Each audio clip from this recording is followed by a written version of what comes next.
Mom, are you doing well? It had been about 6 months since my son, John, had moved to Singapore for work, and I finally received a call from him.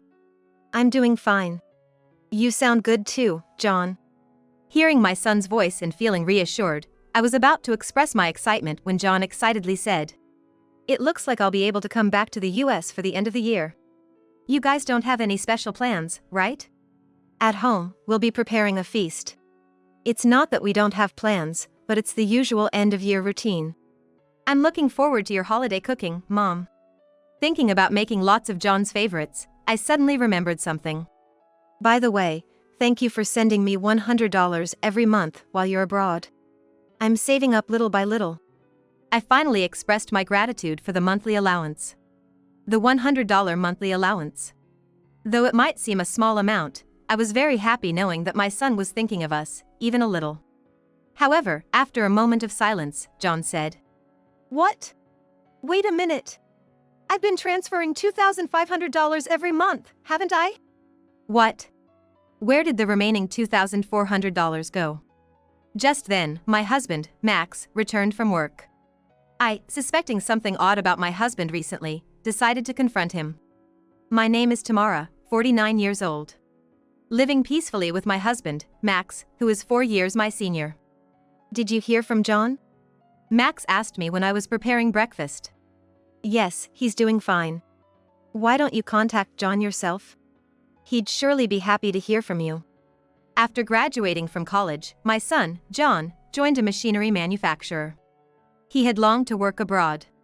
This spring, his wish was granted, and he began working in the Singapore office. Worried about my son who had moved far away, Max often asked me about John's well-being. "John finds it easier to talk to you, Tamara. I've been too busy to be involved with anything at home." Saying this, Max hid his face behind the newspaper. While it was true Max hadn't done much at home, it was because he was very busy at work. Now, though, he was able to live a more balanced life with 2 days off each week. However, until 3 years ago, he was so busy with work that there was hardly any time to spend with family. "John understands that you worked hard for the family." Max's escape from his grueling work life began 3 years ago when he collapsed at work. Rushed to the hospital, he was diagnosed with overwork and had to be hospitalized for 2 weeks. A year before that incident, I had quit my job to care for my mother-in-law. When Max collapsed, my mother-in-law had already passed away, so I could spend all visiting hours by his side. "It's been over 20 years since we married, and this is the first time we've spent every day together," Max said, looking out the window, perhaps embarrassed. "How about it? Starting to miss work?" Max slowly shook his head. "Reflecting on my life in this hospital room, I realized I have only a few memories with my family. I regret spending all my time working." Max laughed sadly. I gently rubbed his back. "Thank you for working hard for our family.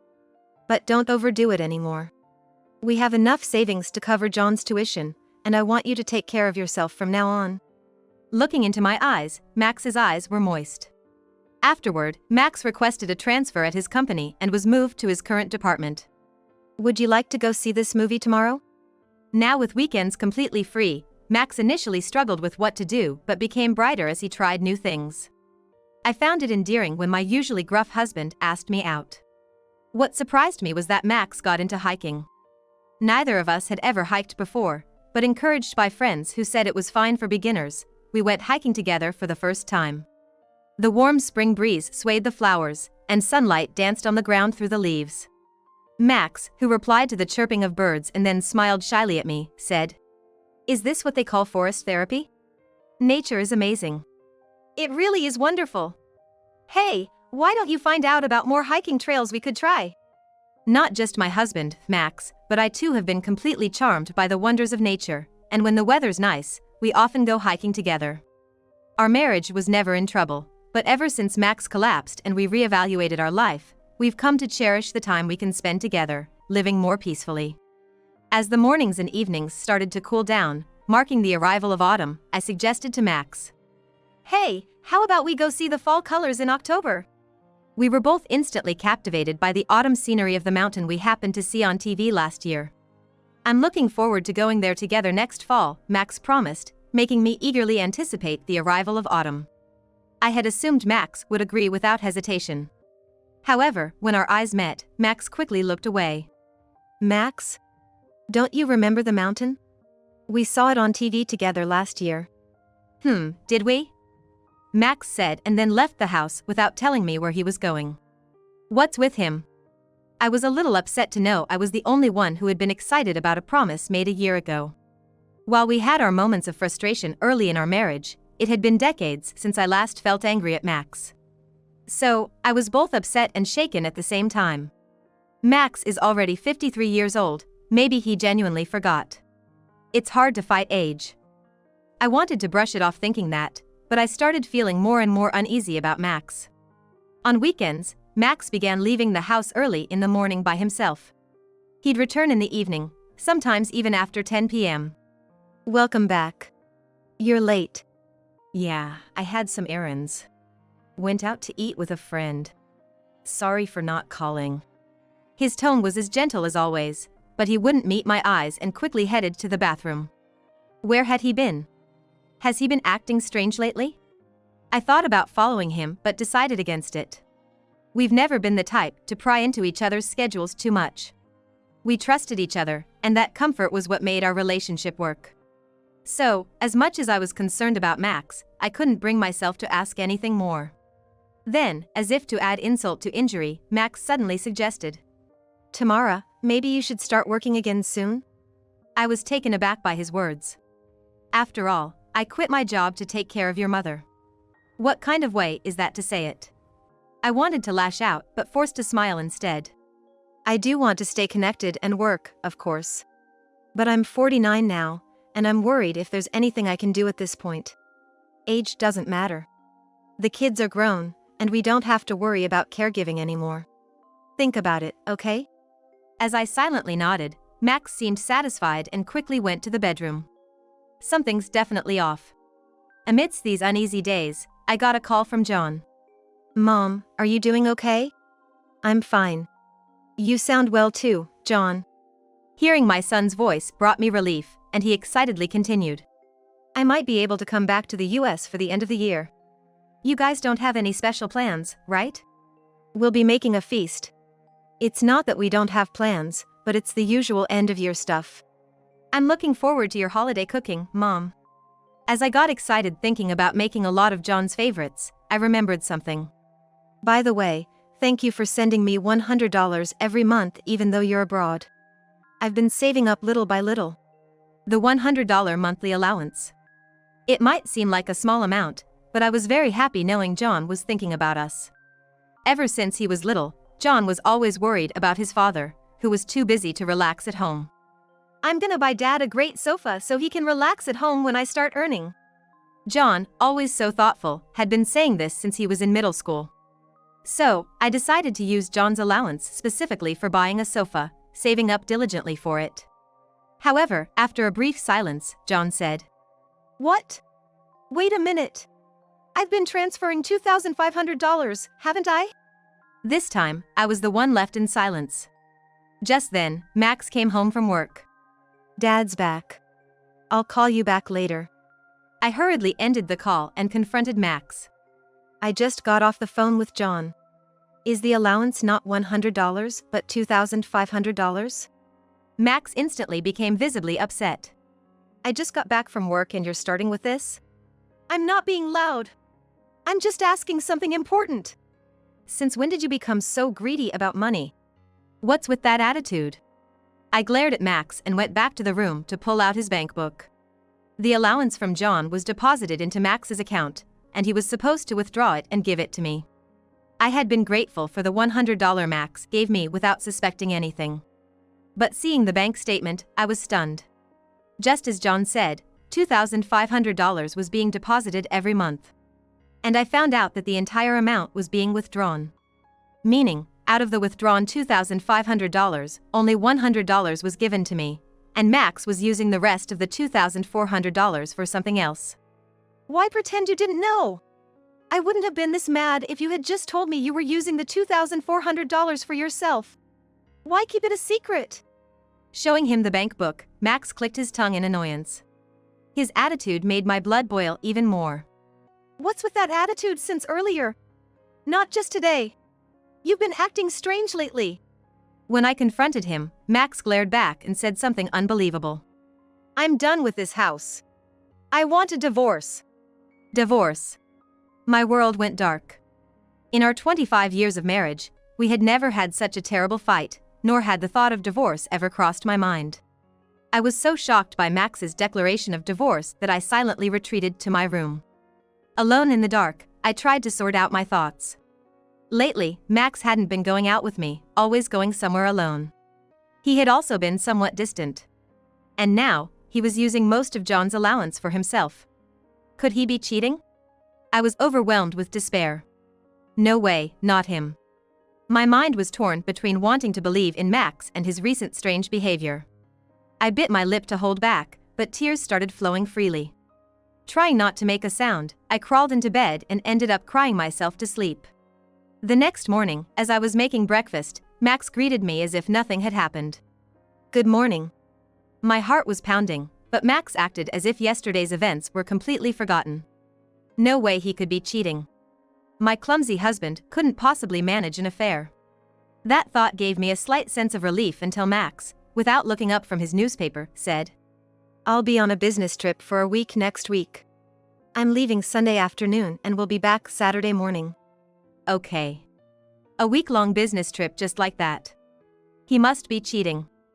Feeling foolish for even a moment of trust in Max. I felt a surge of anger for the betrayal by Max and John. I won't let this go without a fight. I glared at Max, hidden behind his newspaper. I'll be going then. On the day of his supposed business trip, Max left the house as usual. I pretended to see him off as usual, but as soon as the front door closed, I hurriedly changed. I dressed in clothes that weren't my style, and put on a hat and sunglasses. Yes, I was going to tail Max and catch him in the act of cheating. I hurried out after disguising myself and found Max hadn't gone far, easily spotting him.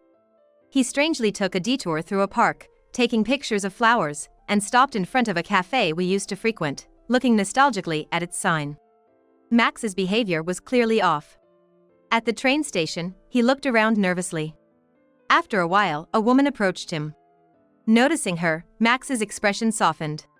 They exchanged brief greetings and then disappeared into the station together.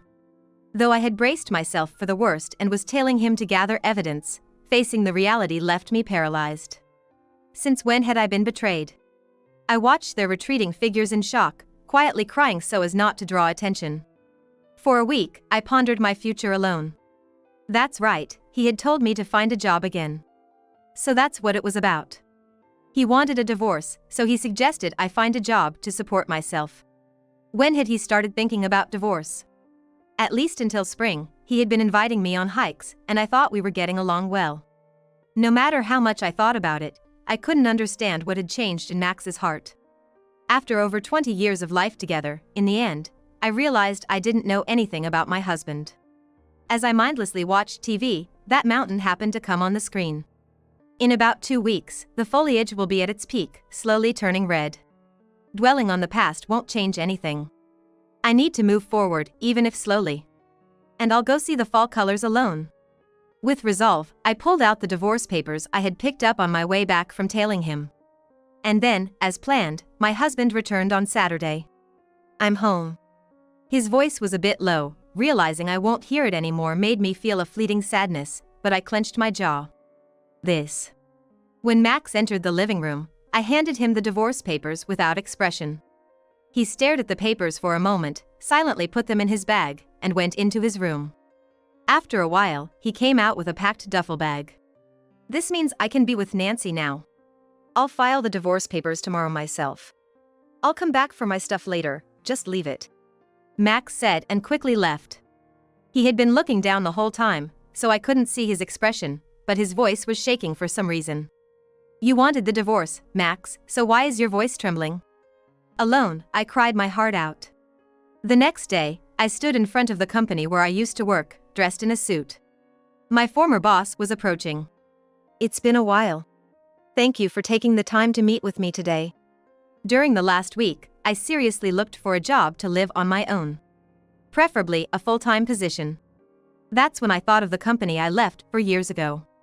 My boss had told me, "You're always welcome to come back," when I quit. I thought it was just a polite offer, but when I reached out, he said, "Come in for an interview." My boss listened quietly to my story. Then he said, "It's reassuring to have you back." His warm expression and welcoming words relaxed me. "Thank you. I'll do my best." Being needed, I resolved to work hard. I was told I could start any time, so I decided to start working the following week. Familiar colleagues welcomed me back, and I found my place in the workplace. "Just take it easy," my boss said, noting my nervousness after a 4-year break. Though I was divorced and alone, working made me feel not so isolated. What a week! On Friday, I collapsed onto my bed exhausted. Thanks to my boss's consideration, I managed not to overdo it at work, but still, a week's labor had taken its toll. I fell asleep and didn't wake up until 10 a.m. the next morning. What a long sleep, haven't done that in decades. I chuckled at the clock. Then the front door opened. Max and I locked eyes for a moment, feeling awkward. "Your outfit!" Max seemed surprised at my wrinkled skirt and blouse and disheveled hair. "I started working. Got a full-time position at the company I used to work for. I was so tired after just a week, I fell asleep in these clothes yesterday." I laughed exaggeratedly, and Max's face softened with relief. "That's good." His quiet voice made me feel indescribably. "I'll leave as soon as I've moved my stuff." He seemed indifferent to my feelings, heading straight to his room. What was wrong with me? Up until a few months ago, I thought we were doing well. I thought we'd overcome anything together. I thought I had gotten over it by starting work, but seeing Max brought back memories of happier times, and I couldn't stop crying. "I'm going to take a bath. Just leave the key in the mailbox." Not wanting Max to see me cry, I waited in the bathroom for him to leave. I hadn't told John about the divorce yet. Knowing him, he'd drop everything and come back if he knew. But the divorce is a matter between Max and me. I need more time to accept that not noticing Max's feelings was also my fault. So, I decided to wait until I had sorted out my feelings to tell John. Maybe it's time. After a gentle bath, I found Max's belongings were all gone. His things were never many, but the empty room starkly reminded me I was now alone. Then, I noticed a letter left on the table. "Tamara, I'm glad you were able to return to your previous job. I've always felt terribly sorry that you had to quit your job to take care of my mother. I don't have the right to say this, but please live happily. Max." Just when I had cleared my head in the bathroom, tears started flowing uncontrollably. This is too selfish. Well, I'll show that even without Max, I can be happy. I washed my face with cold water and vowed to myself in the mirror. "I'll take on this job." As my intuition returned, my work pace quickened, and I found joy in my job again. Being single, I could freely go out for drinks with colleagues and take solo trips on weekends, leading a fulfilling life in my own way. By December, the seasons had fully changed. On a day when thoughts of Max were becoming scarce, a woman visited my workplace. "Hello, my name is Nancy. I was informed of your workplace by your husband and have come to visit today." Hearing the name Nancy made my heart skip a beat. "The Nancy and I can finally be together," remark Max made echoed in my head. The woman I saw Max meeting at the station 3 months ago, whose face I couldn't see, was evidently in her 30s. Beautiful, stylish, young. Max's type, I see. No wonder he left me for her. Seeing her somehow made everything click into place. Nancy looked concerned. "Please, Tamara, hear me out calmly. Your husband is in critical condition. Could you come to the hospital with me right now?" What? I couldn't comprehend the meaning of Nancy's words. "What are you talking about? After taking Max from me, now you come here with such lies, please stop." Just when I was starting to find peace, Nancy's unbelievable lie reopened old wounds, and anger bubbled up inside me. "I am Nancy, the end-of-life care advisor for Max. Your relationship isn't what you think." Nancy handed me her business card with a firm attitude, clearly stating her profession as an end-of-life care advisor. End-of-life care advisor? What? Does that mean Max's critical condition isn't a lie? My composure quickly unraveled. Then my boss came over. "Tamara, please go to the hospital with Nancy. Take good care of her, Nancy," he said, ushering us into a taxi he had called. As the taxi started moving, Nancy revealed the truth one by one. Apparently, Max had been feeling unwell since around January and went to the hospital in early April. There, he was diagnosed with stage 4 liver cancer and given 6 months to live. He never mentioned going to the hospital. I blamed myself for not noticing any signs of Max's illness. Max said you're the kind of person who'd dedicate her life to caring for others, like you did for his mother. He didn't want you to spend your life caring for him. Family should naturally take care of each other. Hearing about Max's thoughts made me cry uncontrollably. Max was incredibly clumsy, wasn't he?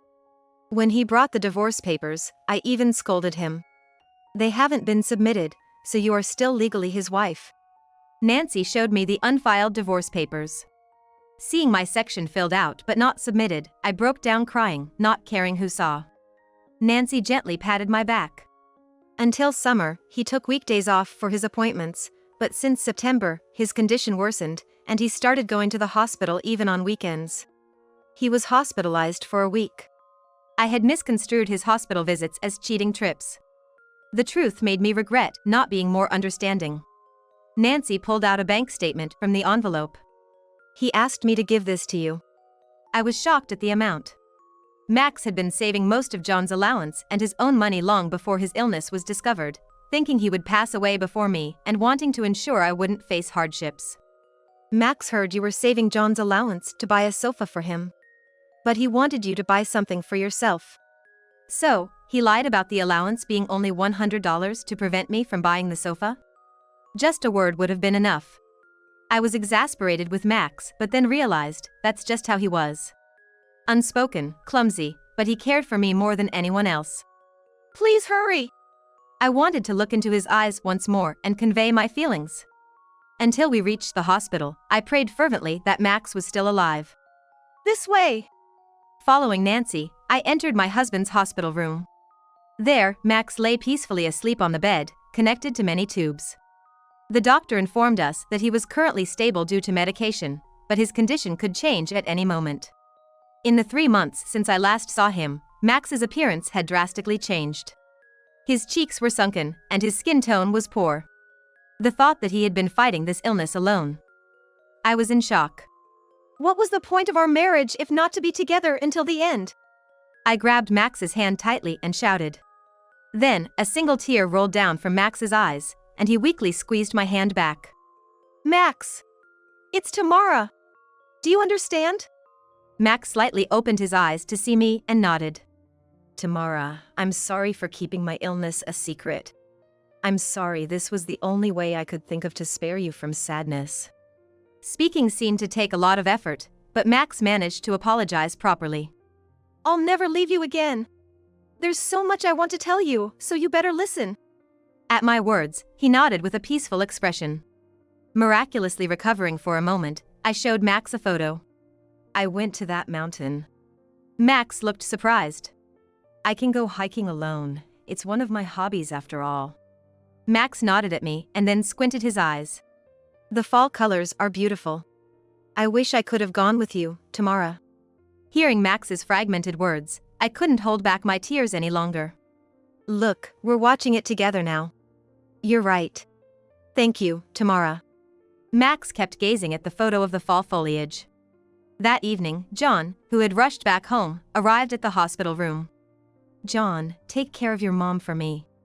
Leave it to me. Dad is the person I respect the most, John said, gripping Max's hand tightly. Hearing his son say such things, Max must have felt content. Later, I learned that Nancy and John had been in contact for about 2 months, and John knew everything about Max's illness, the divorce turmoil, and even where the allowance had been going. Why didn't you say something sooner? Well, when I understood Dad's feelings for you, I couldn't help but support him. He may be clumsy, but that clumsiness made him seem so cool to me. Hearing John's words, Max seemed a bit embarrassed. The setting sun cast long shadows of our close-knit family in the hospital room, a sight I'll never forget. Max passed away the next morning, peacefully, as if he were just sleeping. The brief time we spent together as a family, though short, felt like a true miracle. We thanked Nancy over and over for giving us such a beautiful farewell. Thank you for being so compassionate towards my husband. Without you, we wouldn't have had such a wonderful ending. Now, our family can move forward. Looking ahead, I told Nancy. With tears in her eyes, Nancy bowed deeply and quietly left the room. My boss also attended the funeral. You knew, didn't you? He nodded apologetically. Actually, when you quit your job 4 years ago, your husband came to me. He asked me to welcome you back if you ever wanted to work again. Of course, I would have waited for you to return anyway. Max was a wonderfully considerate man. He might have been too clumsy to express himself properly, but that, too, made me love him even more. John, there's a place I want to take you to. Once all the arrangements were settled, and we had a moment to breathe, I asked John, who was returning to Singapore the next day, to take me to the architect who built our house. Of course, the purpose was to install a heated floor seating. Dad wanted you to buy something you wanted more than a sofa. I shook my head in the car as John mentioned this. I want the sofa. I wanted to have deep conversations with your father. I'll also sit at the sofa and have long talks with Dad when I come back next time. The dream of having a sofa that Max left us turned into a place for family gatherings, where we could remember him. 10 months later. During the first autumn without Max, I went to the mountain without hesitation. I need to take lots of photos for Max. Beautiful plants, our usual park, delicious-looking food. I've been capturing everything in photos. And at night, sitting by the sofa, showing the photos to Max's portrait while enjoying a drink became my blissful moment. Max, the fall colors are beautiful again this year. I'm glad we could watch them together. It feels like you're always by my side, so I'm not lonely at all. I'll enjoy work and hiking for the both of us. Please keep watching over me forever. I said to Max with a gentle smile. It felt as if he nodded back at me from the photo.